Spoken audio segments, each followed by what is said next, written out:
Iki ni ikiganiro Perezida w'u Rwanda yagiranye n'ikinyamakuru hariya muri Leta Zunze Ubumwe za Amerika CNN. Mbere y'uko tuganira ijambo ku rindi tunarisobanura, ndakwibutsa gukanda subscribe aho hasi kugira dukomeze tubane mu bindi biganiro bigiye bica kuri ino YouTube channel yanyu.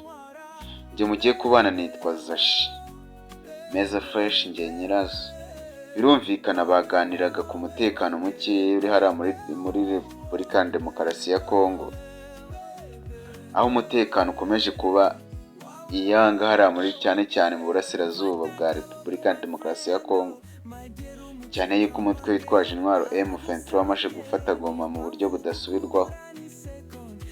Perezida w'u Burundi nawe yavuze ko uyu mutwe nuramuka batawufatiye hafi ukaramuka ufashe umujyi wa Bukavu, bizaba byoroshye yuko natwe watugeraho, maze cyane ko bashinja ko u Rwanda rwo rufashe uyu mutwe kandi u Rwanda rukaba rutumvikana na kiriya gihugu cy'u Burundi, bagahita bavuga ko u Rwanda narwo rushobora kuba rwatera igihugu cy'u Burundi rubinyujije mu mutwe wa M23. Batangiye reka tubasobanurire mu byo iki kinyamakuru CNN cyo muri Leta Zunze Ubumwe za Amerika cyaganirije Perezida Paul Kagame. Paul Kagame bamubajije ati, ese hari ingabo z'u Rwanda ziri hariya muri Repubulika ya Demokarasi ya Kongo? Kagame ati, ntago mbizi. Umunyamakuru ati, wagakwiye kuba ubizi kuko niwe mugabo w'ikirenga hariya mu Rwanda, ukwiye kuba uzi ingabo zawe.